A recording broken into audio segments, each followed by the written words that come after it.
Can you imagine being so powerful that your meditation alone could actually start to heat up the entire planet? Well, that's where we're starting one of the most incredible stories from the Mahabharata. It's a story about a hero who is pushed to his absolute limit on a desperate quest for a weapon powerful enough to win back a lost kingdom. This is the story of Arjuna's ultimate test. To really get a sense of how high the stakes are, we have to start with a farewell. Right as Arjuna is about to leave, his wife Draupadi speaks these simple but incredibly heavy words to him. You can just feel the weight in that sentence, can't you? This isn't just some personal mission. The fate of his entire family now rests completely on his shoulders. So why all this desperation? Well, the situation is grim. The Pandavas, that's Arjuna's family, have been cheated out of everything they own. Their cousin, the devious Duryodhana, has wrongfully seized their kingdom, and now they're left exiled and totally powerless, living in the forest. Arjuna's own brother, Yudhishthira, makes the stakes crystal clear. He tells him, "You are our sole refuge." Just think about who they're up against for a second. We're talking about legends like Bhishma and Karna, warriors armed with their own divine weapons, who are sworn to protect the very man who stole their kingdom. Against that kind of power, Arjuna is their one and only hope. The plan itself comes from the great sage Vyasadeva, and it's basically a spiritual quest and a military mission all rolled into one. Arjuna has to journey to the sacred Himalayas, perform intense spiritual practices to please the gods, and in return, hopefully, earn their celestial weapons. It's really their only shot to level the playing field for the massive war they all know is coming. And Arjuna doesn't waste a single second. Using sacred mantras, he travels at the speed of thought, reaching the spectacular Mandara mountain by the end of that very first day. This beautiful, peaceful place is about to become the backdrop for an incredible trial of self-discipline. And just look at how intense his devotion becomes over these 4 months. This isn't just sitting and meditating. This is a complete and total mastery over the body. In the first month, he eats fruit only every 3rd day. By the second, it's every 6th. By the 3rd, it's just once every 2 weeks. And then, in that final month, he's literally living on nothing but air, perfectly balanced on the tips of his toes with his arms raised to the sky. The amount of focus that takes is just almost beyond imagination. So Arjuna's penance gets so powerful that it starts to warp reality itself. The spiritual energy he's generating is so unbelievably immense that it literally begins to heat up the earth. This gets so serious that the celestial sages get alarmed. They rush to Lord Shiva, the chief of the gods, with a warning. This mortal's power is threatening to throw the whole cosmos out of balance. Now, Lord Shiva tells the sages not to worry, that he knows exactly what Arjuna is doing. And this is where the story takes a wild turn. Shiva disguises himself as a powerful, golden-skinned hunter and comes down to the mountain.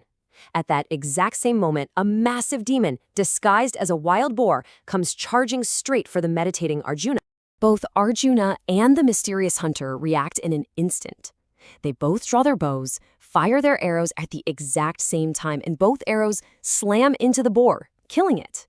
But this, of course, leads to an immediate problem.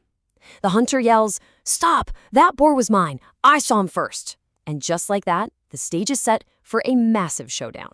But the hunter doesn't just claim the kill. He insults Arjuna. He mocks his pride as a warrior. For a warrior like Arjuna, this is just an unbearable offense.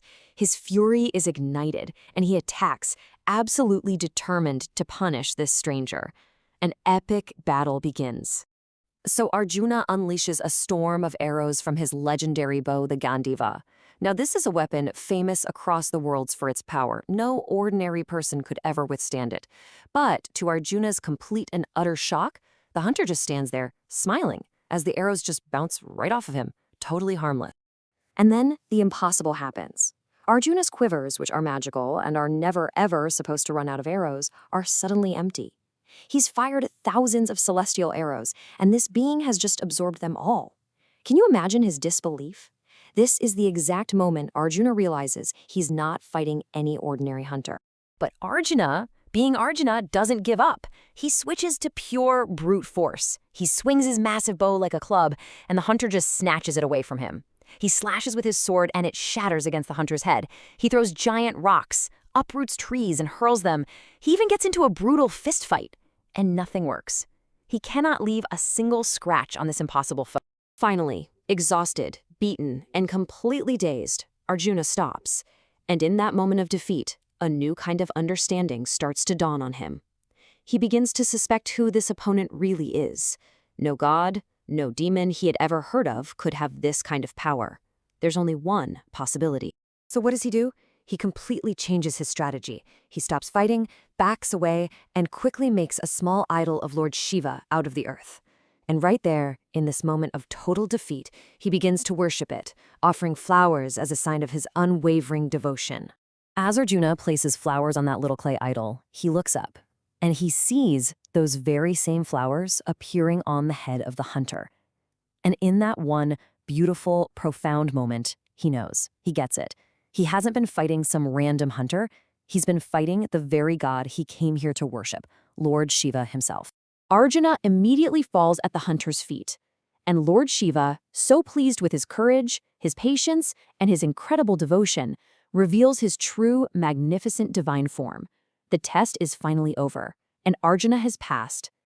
And then Lord Shiva gives Arjuna the highest praise you could possibly imagine. He tells him, "Your strength is practically equal to mine." I mean, wow. He validates Arjuna's entire brutal journey, confirming that he is, without a doubt, the peerless hero his family believes him to be. So Arjuna asks for the boon he came all this way for, the Pashupata. Now, this is no ordinary weapon.